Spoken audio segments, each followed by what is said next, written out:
जल्द से जल्द। इस टॉपिक के अंदर, इस चैप्टर के अंदर ये 6 टॉपिक हैं, कृपया ध्यान दें।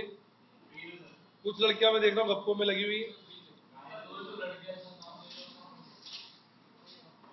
एक बार ना मैं ओब्रॉयज में था, अपनी लेक्चर ले रहा था, तो वहां पे ना लड़कियां बातें कर रही थी, तो एक लड़का जोर जोर से चीखने लगा, सर एबीसी के, सर एबीसी के।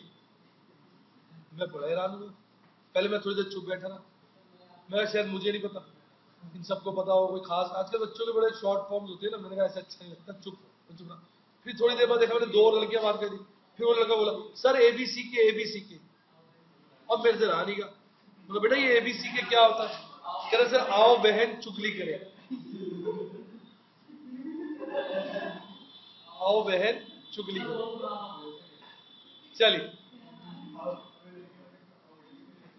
कई साल हो गए इस बात को, वो बैच को मैं अभी तक नहीं भूला। तो जब भी मैं लड़कियों को बातें करते दिखता हूं तो मेरे को एकदम एबीसी के याद आ जाते। आइए, इस चैप्टर के अंदर ये सब टॉपिक्स हैं। Cost of borrowed funds, cost of preference shares, cost of equity shares, weighted average cost of capital, economic value added, break even points. लिख लीजिए।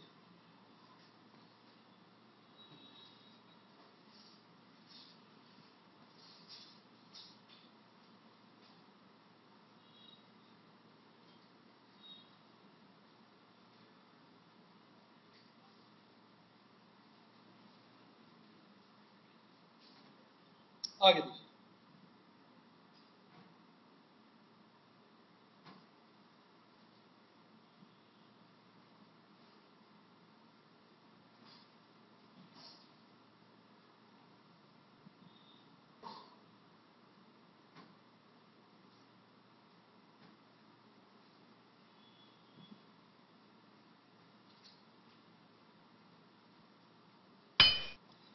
पैसा उठाने के बेसिकली 2 साधन होते हैं। एक, आप पैसा उठाते हो शेयर होल्डर से, दूसरा आप पैसा उठाते हो उधार। शेयर होल्डर से पैसा भी उठाने के 3 तरीके। शेयर होल्डर के पैसे, एक इक्विटी शेयर जो इशू करते हैं, 2 प्रेफरेंस शेयर जो इशू करते हैं, तीसरा होता है रिटेन्ड अर्निंग्स। कंपनियां क्या करती हैं, जितना प्रॉफिट कमाती है सारा नहीं बांटती, उसका एक केवल कुछ पोर्शन शेयर होल्डर्स में बांट देती है, जिसको हम बोलते हैं डिविडेंड। बाकी पैसा वो रख लेती है और उसको हम बोलते हैं रिटेन्ड अर्निंग्स या अनडिस्ट्रीब्यूटेड प्रॉफिट। इन तीनों की हम 3 तरीके हैं जिससे हम शेयर होल्डर से पैसा उठा सकते हैं। लोन फंड तो लोन फंड ही होते हैं, उनके रूप बदल सकते हैं। हो सकता है आप डिबेंचर या बॉन्ड इशू करके लोन उठाएं, हो सकता है बैंक से लोन उठाएं, हो सकता है अपने प्राइवेट सोर्सेज से लोन उठाएं। यानी अल्टीमेटली लोन तो आप किसी भी रूप में ले सकते। लिख लीजिए।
लिख लिया।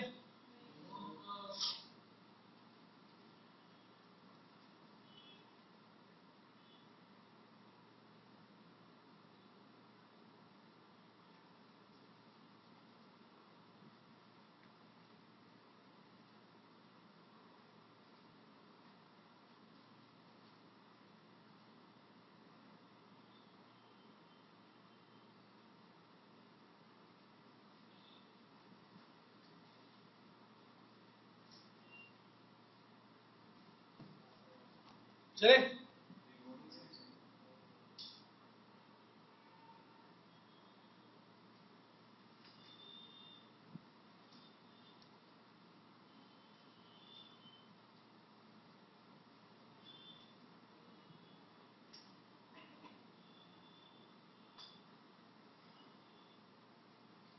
चले सर।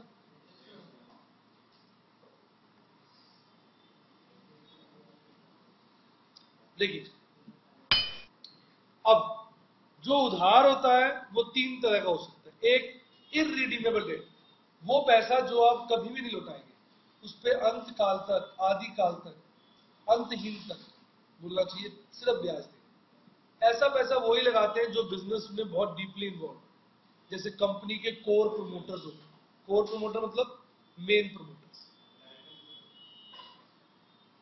दूसरा, रिडीमेबल डेट्स इन लमसम। लमसम मतलब आज आपने लोन लिया 10 लाख का, 5 साल बाद पूरा का पूरा 10 लाख उतार देंगे। अभी लिया 10 लाख का लोन, 5 साल बाद पूरा का पूरा 10 लाख एक साथ उतार देंगे। तीसरा, किश्तों में उतार, जैसे अभी 10 लाख लिया, 2 लाख 1 साल बाद, 2 लाख 2 साल बाद, 2 लाख 3 साल बाद, एंड सो ऑन। इन तीनों तरह के लोन्स की कॉस्ट निकालने के लिए अलग अलग फॉर्मूले। कॉस्ट ऑफ बोरिंग का मतलब होता है कि हमें नेट कितना जेब से देना पड़ रहा है उधार का। आम बच्चा, आम विद्यार्थी, आम खूबसूरत सा बच्चा आप जैसा ये सोचता है कि अगर रेट ऑफ इंटरेस्ट 10% है तो कॉस्ट ऑफ बोरिंग 10% है। नहीं, वो अलग होती है। आज आपने उसी राज को समझना है, आज हम उसी राज पे से पर्दा उठाएंगे। तो आप ये लिख लीजिए 3 हेडिंग्स। लोन 3 तरह के हो सकते हैं। इररिडीमेबल, जो कभी वापस नहीं होंगे। रिडीमेबल इन लमसम, जो एक साथ सारे वापस हो जाएंगे। रिडीमेबल इन इंस्टॉलमेंट, जो किश्तों में चुकाए जाए।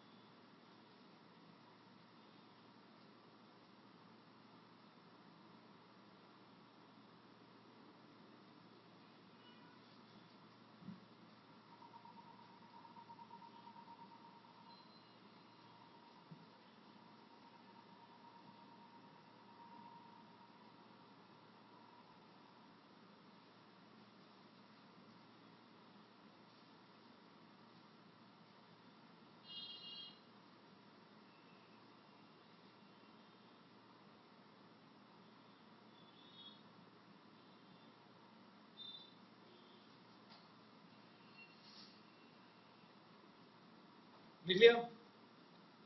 अब इररिडीमेबल डेट का फॉर्मूला ध्यान से देखिए। थोड़ी देर के लिए मैं एग्जांपल बना बना के समझाता जाता हूं उनको, तो समझ जाएंगे। कॉस्ट ऑफ डेट, यहां हम जो भी कॉस्ट निकालते हैं वो आफ्टर टैक्स होता है। एक गाना आप मेरा सीख लीजिए, जीवन भर आपको याद रहना चाहिए। इनकम होगी टैक्स लगेगा, इनकम होगी टैक्स लगेगा, खर्चा होगा टैक्स बचेगा। देखो, अब कोई बच्चा मुझको 10,000 फीस देता है तो मेरा प्रॉफिट 10,000 बढ़ जाएगा। मान लो और कोई खर्चा नहीं हो रहा, सीधी फीस मिली, मेरा प्रॉफिट 10,000 बढ़ जाएगा। गवर्नमेंट 30% टैक्स लेती है, 3,000 गवर्नमेंट के पास चला जाएगा, तो मेरे पास तो फीस 7,000 ही आई ना। दिमाग लगाइए, इनकम होगी टैक्स लगेगा, 10,000 फीस आई, 3,000 टैक्स चला गया, मेरी जेब में तो 7,000 ही है। क्यों? 10,000 फीस आने से मेरा प्रॉफिट 10,000 से बढ़ गया। प्रॉफिट पे गवर्नमेंट टैक्स लेती है, इनकम टैक्स, 30% टैक्स, 3,000 टैक्स चला गया, जेब में क्या है? 7,000। अब इसको दूसरे तरीके से समझो, खर्चा होगा टैक्स बचेगा। मान लो मैंने 10,000 रुपए बैंक को ब्याज दे दिया, तो ब्याज मेरा एक्सपेंस है, एक्सपेंस को मैं प्रॉफिट में माइनस करूंगा तो मेरा प्रॉफिट 10,000 कम हो जाएगा। तो जब 10,000 कम हो जाएगा तो जितना मैं पहले टैक्स देता अब 10,000 रुपए कम दूंगा। गवर्नमेंट का टैक्स अगर 30% है तो 3,000 रुपए टैक्स कम दूंगा, तो 10,000 ब्याज देने से 3,000 का टैक्स बच गया, तो मेरी जेब से क्या लगा? 7,000। कितना सिंपल बताया देखिए। 10,000 मैंने गवर्नमेंट को ब्याज दिया, मेरा प्रॉफिट 10,000, गवर्नमेंट कह रहा हूं, बैंक को 10,000 ब्याज दिया, मेरा प्रॉफिट 10,000 कम हो गया। मैं जितना भी टैक्स पहले जमा कराता था, अब उसमें 10,000 प्रॉफिट कम होने की वजह से 30% 10,000 रुपए कम जमा कराऊंगा। गवर्नमेंट को पहले मैं 1 लाख देता था, तो अब 97 दूंगा। गवर्नमेंट को अगर मैं 50,000 देता था, अब 47 दूंगा। क्यों? 10,000 का 30% 3,000 टैक्स कम दूंगा। तो यहां मैं बैंक को 10,000 दे रहा हूं, वहां से 3,000 बच गए। तो भाई साहब मेरी जेब से तो 7 ही लगा। नहीं समझ आई बात?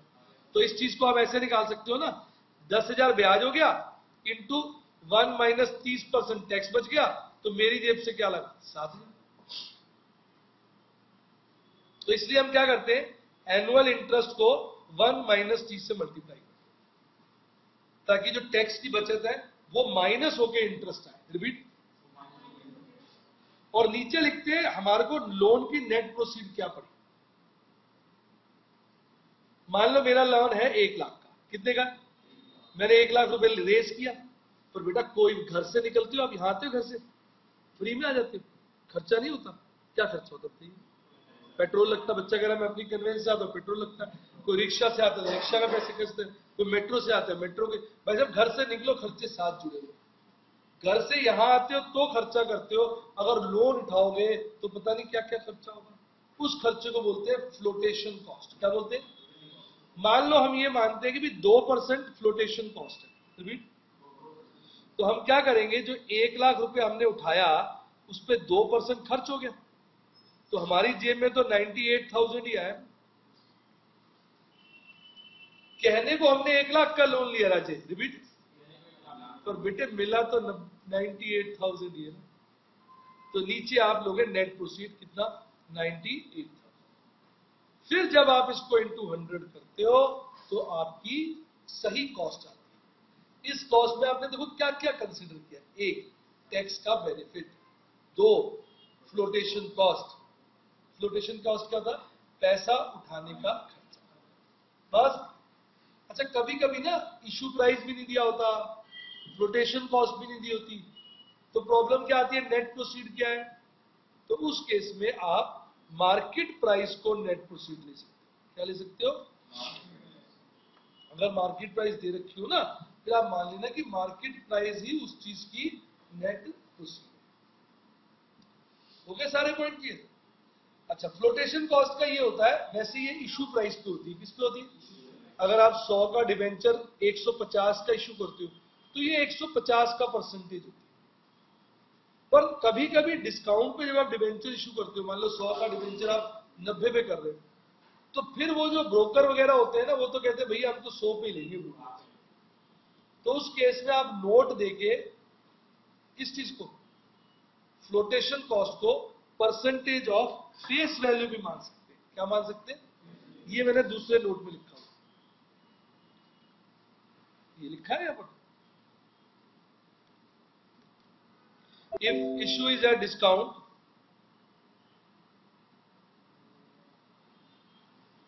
if issue is at discount, लिख दिया ना, if issue is discount, then flotation cost may be taken as percentage of issue। बाकी नोट देके छोटे मोटे पॉइंट्स हैं, क्वेश्चन करेंगे तो बिल्कुल क्लियर हो जाएगा। तो ऊपर क्या आएगा? Interest into 1 minus T. नीचे क्या आएगा? Net proceed. नेट प्रोसीड क्या होगा? Issue price minus flotation cost. चाहो तो फॉर्मूला से कर दो, issue price into 1 minus F. बाकी क्वेश्चन करेंगे, मस्त क्लियर हो जाएगा। इसे कॉपी कर लो पहले।